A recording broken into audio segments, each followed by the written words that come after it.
am Nongcebo Vukile McKenzie, and this is the podcast, Sawubona.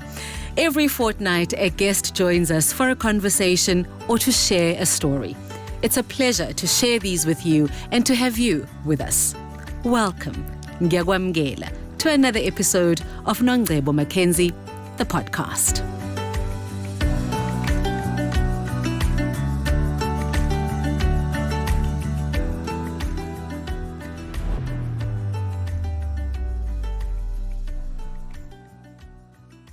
This interview is for me very, very, very exciting because it's not often that you get to learn and grow through somebody that is in such close proximity to you that you can call them a sister, that you can call them a friend, and they've got such a wealth of experience in leadership, in coaching, in mentoring. I think of our last phone call because the last time we spoke I was crying on our phone, talking about my experience.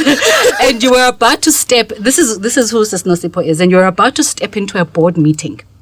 And you waited to go into the board meeting to listen to me cry. And then when I finished crying, you said, sorry, Baba, I've got to go into this meeting, but I understand you're in pain. I know what you're going through. It's very hurtful. Just know that from where I am, I'm hugging you, but I've got to go into this board meeting. That is Sis Nosipho. Hi, Sis Nosipho. Hi. And, you know, that is exactly what it is that when we talk about leading with empathy. Yes. Your new book that you are launching. You're launching 2 books. Yes, actually. I am. So it's book 3 and 4, Leading with Empathy, and the one that I've got in my hand, A Young Woman's Handbook to Navigating the Corporate Jungle. Well done. Thank you. We were talking off air with Asuka.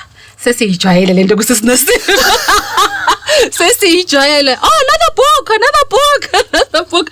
But it's amazing because the books that you write speak directly to our experiences. The first one, Finding the Woman Within. The second one, Inclusive Leadership. And you're launching these ones together at the same time. The one, Leading with Empathy, and A Young Woman's Handbook to Navigating the Corporate Jungle. Why launch 2 books at the same time? Well, it's not a coincidence. As leaders, when we're actually talking to leaders and upcoming leaders, we tend to talk to the leaders only. What we expect of leaders, what they should expect in leadership, how they could actually use our experiences, their successes and failures to actually make their leadership better. But we seldom speak to the employee to say, what do you need to do as the aspiring leader to take charge of your own growth, your own development? How do you cope with corporate? How do you understand the corporate world has got politics in it? How do you navigate those? Yes.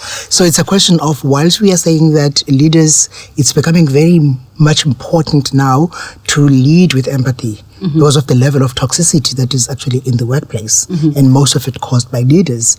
Also to say to the employees, how do you cope with that toxicity when you find it? So basically this handbook is literally for everybody who is young, who wants to be a leader, who is in corporate, to put in their bag, because they can open any page and find a solution. It's a solution-driven toolbox. For people who are actually aspiring to be leaders. So you are now spending a lot of time speaking on leadership matters. You're an executive coach now. But what I would like to emphasize is that in your previous role as CEO of the Richards Bay Coal Terminal, I know you had other roles after that. We'll talk about that. What you are saying is not just into enjoy khulumayo ngoba nakho buzzword. When you speak to people that worked at the Richards Bay Coal Terminal, I was there, I think was it last year, and even then bekusakhulunywa ngokuthi lempilo esiyiphilayo saqala ukuyiphila kusakhona Sis Nosipho, and she has continued, she has left her legacy. I mean, you went into chairmanship of the board there, but your legacy in the day-to-day, how the ethos of Richards Bay Coal Terminal, you left your mark there. So awukhulumi njengoba kumnandi sikhuluma ngeleadership, it's your mark that you have left. Ironically, I'm coming from Richards Bay Coal Terminal. Where you can you please say that all your books were taken there? That's why I have no books. So effectively, I was there yesterday because they asked me, the last time they had a Women's Day function was 2019. So they were like, we need inspiration from you directly. Yes. So can you come and speak to us? Yes. And please bring us the books. And basically what you are saying is everybody, it's a buzz when I go to Richards Bay, because we really created a culture. And when you have created a culture in an organization, what you see that as a legacy. When we are gone, like what you're saying, and people still quote exactly what happened during your time. And yeah, for me, writing stems exactly from that. Executive coaching stems exactly from that. So somebody asked me the other day, what do you define as success? And I said, for me at my age, success is just keeping my 4 cups full, as well as seeing other people grow. And I think that's what drives me. That's what makes me write these books. And that's what makes me actually focus on motivational and public speaking. And I don't want to call it that because I'm very specific that I'm actually speaking on leadership. And using live examples of the places that I've been and the companies that I've actually worked for in South Africa and abroad. So the full title of the book, which is now in reprint because it sold like hotcakes, Leading with Empathy, Mastering Talent Retention and Hybrid Work. Why write a book on leading with empathy? Why is empathy so important? I think empathy has always been very important to me because that's how I've led. It's like wherever I've actually led people, that's what they will remember, is that I am in touch with people in real. But what actually triggered me to write this book was when I joined PRASA as the CEO for rail. During the COVID period and launching those corridors where there's no railway lines, where everybody has stolen every piece of copper and converting an electric system into a diesel system to make sure that we meet the deadlines of government. We make sure that our people who are our normal passengers are actually managing to go to work and back in 4 provinces, which is here, KZN, Joburg, the Eastern Cape and the Western Cape. Western Cape culture is trains, so bringing back that culture. But the level of toxicity that came into PRASA when we actually had a new boss and a new board that was appointed, and it actually led me to being fired, by the way. But I've never seen anything like that where you're actually fired from work for the first time as somebody who's a high achiever and you feel relieved. Because mental health became more critical than bread and butter. And we don't think that leaders themselves can experience such. Because if you think of all the managers that looked up to you in that context, they see their leader and they see you treating them, with respect, leading with empathy, but you're not experiencing the same from... And it's a very difficult balance because as a leader, that's where you need to come in, because if you are not treated well by the person you report to, even leaving the organization, you're actually exposing your team. So you always think about them, right? Think about them, right? It happens in organizations that people are toxic, but when it gets to the levels, I think PRASA was for me the prime of what I've seen as toxicity in the workplace. So we were all fired, and there was no particular reason why we were fired, because we were just doing the work and people could see the work was being done. Yes. And what was interesting, our cases were all won. Some decided to go back, but I decided, if you have doubt, I don't think I should work for you. So I sort of just settled and left. But that's what planted the seed to me to say that I actually want to do this full time. I wish there was a mountain I could stand and say, guys, leadership is about people. And therefore people... Who are you leading if you're people? Who are you leading if it's not your people? And therefore if you have no respect for people, if you don't realize that you need everybody in your team to actually pull it together, to actually get the shareholder value that you're chasing to give you the results that you're looking for.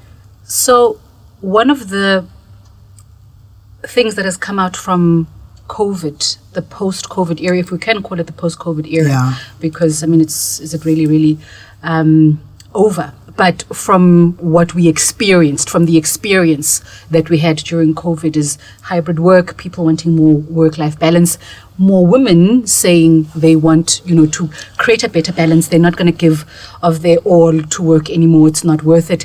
And a lot of it was because of unhealthy work environments. A lot of it was people saying, no, I actually don't want to be in the environment because people are not nice. And in South Africa, there is a whole thing about black women bosses. People like, give me anything but a black woman boss. Because I was actually abused by one. But the reality of it is that for me, this book is having a combination of things. It was written in the middle of COVID. I started writing it in 2021, actually. Then after I left PRASA. So there was the level of toxicity that I wanted to talk about and bring empathy in, but there was also the question that if there is toxicity, you lose your best people, right? So talent retention doesn't go hand in hand with toxicity and bullying. You need empathy is the biggest driver, because people who are bright and people who can do the work look at what you are doing and say, I don't have to be here. And then on top of that, there's the whole question of, if you want to retain that talent, you need to understand that they also require flexibility, which is the whole hybrid work. So here, I'm because when I write, I'm a teacher and a storyteller. So on the teaching side, I'm sharing more about the experiences globally of what happened to organizations when people felt, I can't work here because it's too toxic for me. Also, people were saying, I'm looking for flexibility.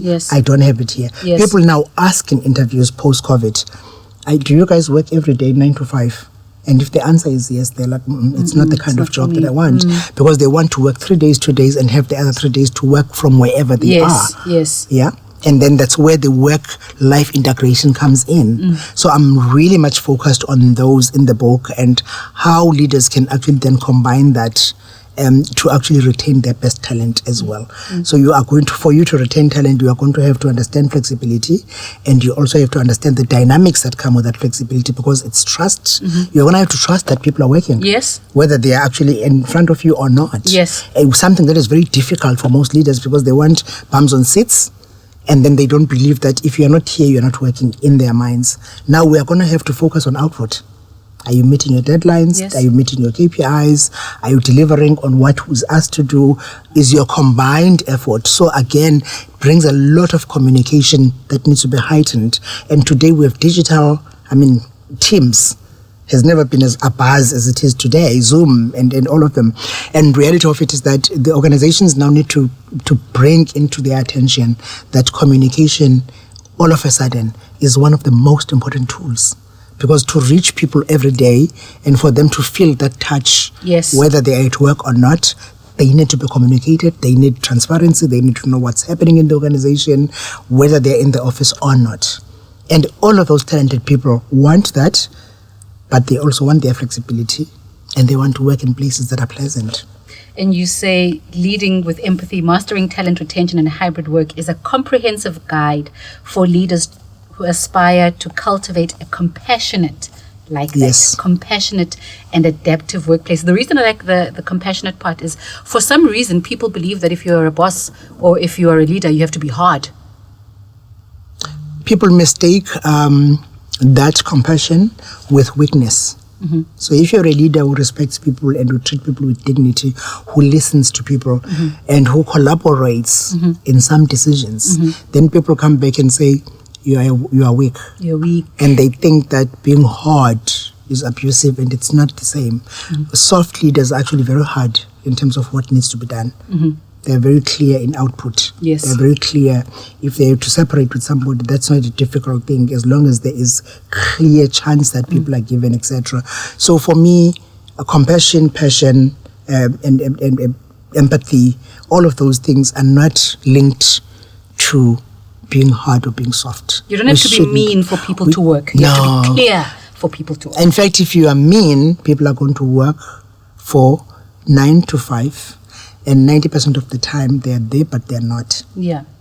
And they're on guard, and they're not at their best because, they don't know what's coming around the corner. Yeah. And that's why you then put a young woman's handbook to navigating the corporate jungle. You put this handbook together for now employees. If you as we were talking about it before, actually starting the interview, you were saying you can't prepare and equip leaders, but you're not equipping, because it's a reciprocal relationship. Yes. How do you cope? How do you understand the environment? And if you go through the book, just go through the chapters, you will actually, before you even go to Dr. Lulukwagwa's comments at the back, you will actually see that I first of all just get everybody to understand the landscape, the corporate landscape. And I think what is important with that is you realize that you are going into a place of complexity. Yes. And therefore, you're going to have to bring your game to understand the dynamics of that complex environment you're getting into.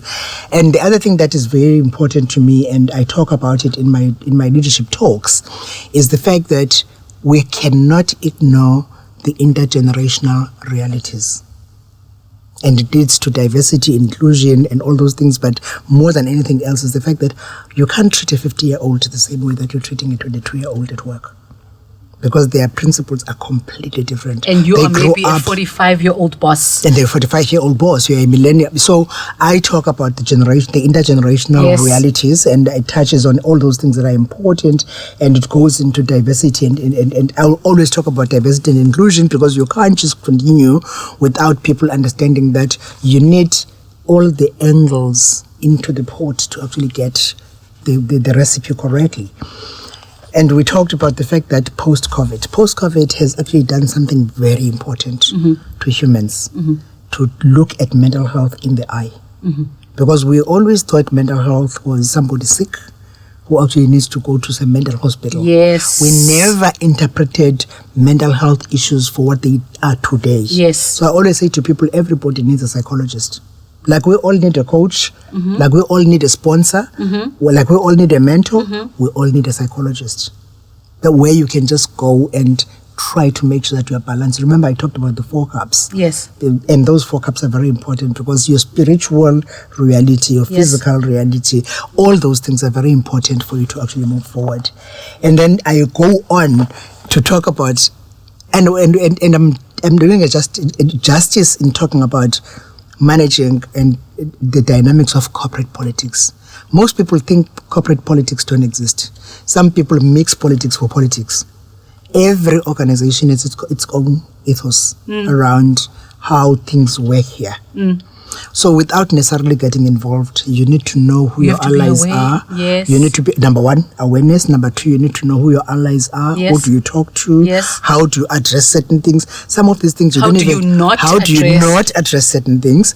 And how do you make sure that some things are addressed but you're not necessarily involved? All of that. And then the one thing that we don't do well, especially as women, is networking. Because guys have got so much platforms to go and network. They go and play golf on Saturday. So you happen to be on the golf course and you're a shop steward, you meet your MD and you talk about union issues, and it's guys. And they tend to have the time. They've got, because I mean, it's a whole day walking in a golf course. So we don't, and they watch sport together, they go fishing together. I can count. What do we do together as women other than Women's Month? Yes. When we gather in a hall and talk to each other, and also talk to us alone. So basically, women don't network, and that's where you miss the boat, because most of the corporate politics dynamics come out on the after drinks sessions. No one's on coming Friday. to your desk to say, No. You're gonna meet that on Friday when everybody is calm and everybody is having drinks and a snack, and people are relaxed, and it's not the boardroom. So I'm going to go to an excerpt in your book, because the book is a young woman's handbook to navigating the corporate jungle. As I reflect on my journey, the triumphs, the setbacks, the moments of doubt and determination, I am reminded of the countless young black women who, like me, navigated the corporate jungle. This book is for them and for all those who dare to dream of a brighter future. As I was convincing myself that black women in particular are faced with a double whammy of race and gender, I had the opportunity to mingle with young white females in corporate and realized that this is a gender challenge rather than a race challenge. Though the young white women I interviewed subsequently did highlight that as much as it is tough for them too, they see that it becomes more challenging for their black sisters in certain cases, meaning that there is still merit in the race and gender debate. I then resolved to dedicate this book to all the young women navigating the corporate world. So that is such a powerful statement, because it's easy to think that the problem is yours alone. Yeah. And it's easy to think that whether it be class, whether it be race, whatever the category that you would place yourself in, to think that you are the only one that's facing the problem. Another person might be facing it in a different context, and there's still something to learn from them as well. But I then ask, we have also Nosipho who are writing these books. you would have learned these lessons the hard way. And what has that journey been like for you? Now that Tina si right, ngizoba ne-stress ngivule ngibheke decision making, ngizoba ne-stress ngivule ngibheke ukuthi okay, what do I do in the situation? How do I network? What's the best way? How do I turn problems into solutions? How did you get to this point? I think the first of all, what triggered this particular book as well was the fact that I do masterclasses on Saturdays for the young women between the age of 21 and 30 in a different, and it's in the book, you'll see, in a different setting. And when we were talking about how they're navigating the corporate world, for me the biggest shock was they still go through some of the things I went through. And I was like, what have we been doing? Because now we've brought in more women into the space, we've brought in more black people into the space. We are expecting that there's neutrality in the workplace because some people have experienced these things and therefore they avoid them, but we realize that they're still struggling. What I'm hearing you say is they're going through the same things that you went through. Yes. So in other words, you emerged this leader not because you didn't go through these things, but despite these things, in spite of the things. Yeah. Because a lot of people say, unje ngoba naye wayephethe umuntu nje wafunda ukuthi abantu baphathwa kanje. But it's possible to go through that and be like, as in, I've learned to not be nje. Yeah, you make sure that it doesn't happen, and yeah, it's leadership styles as well that are different, but the reality of it is that we have gone through a whole lot of these things, and for us it was trial and error, because I'm like that group that came immediately after independence into corporate environments, joining Transnet, and the reality of it is that the environment was enabling for us to actually learn and grow, and we had the opportunity of making those trial and errors. But there were dynamics in that because we were taking over, and we were seen to be taking over people's roles that were supposed, that were built for them, etc. Yes. Because now there's this transformation. Yes. And how you navigate that space. And you were taken as a token, really. And how you navigate that space became very important, because how do you then create respect for yourself in this thing and in this environment? So one of the things for me that stood out was it was a completely male-dominated environment. I got accustomed to the fact that before I make a meaningful presentation, the guys are going to greet one another. They're all white and male. The customers are also. And they will talk to each other, share numbers and everything else and business cards. It's only after I present that I'll get business cards. After you've proven yourself. I have to prove myself After you've first. shown Uguti. I show that my brain actually works and I understand what we are doing here. And then at that point, you get the business card. So you go through that, you go through the pay gap issues where you are actually the boss of people who are actually earning more than you, because we're all not privy to looking at what happens in pay slips. Yeah, so you are a token either way somehow.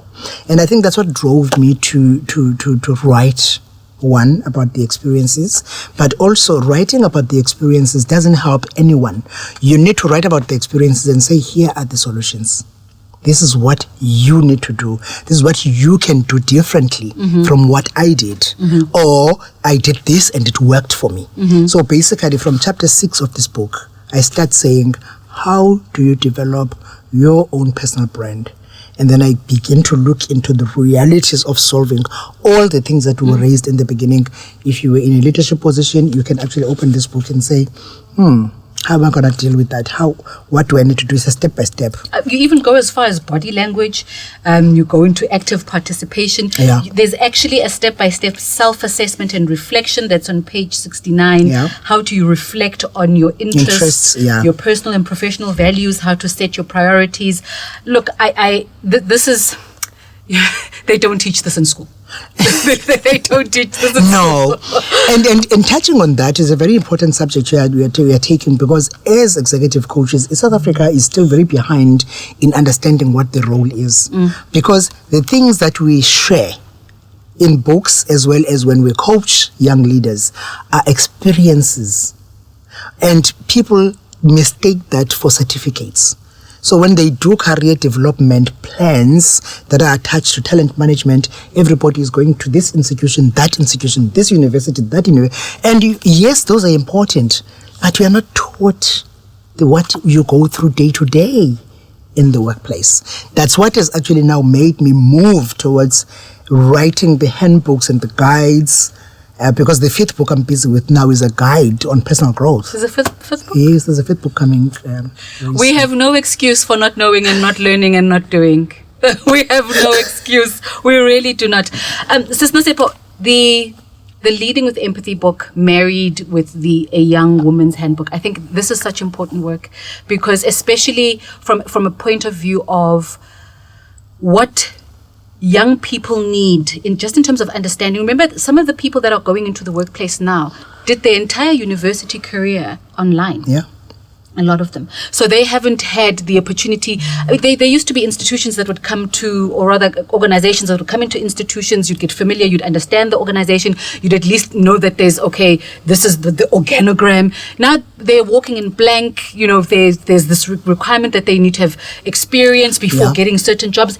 But the experience is not the same as this experience. It's not the same as this experience. And it really, really is something I feel that is groundbreaking, especially from a leader that is well respected, especially from a leader that has gone through both sides of the coin, because we will get the biographies and the autobiographies, but the autobiographies are telling the story, the biographies are telling the story. You are taking the story and making it an input into somebody else's journey. Yeah. So thank you for that. Thank you very much. Thank you for joining us on this episode of the podcast. Remember, you can like the episode and share the podcast link, as well as listen to more episodes on the channel. Subscribe to the channel for more. Siyabonga. Thank you for listening.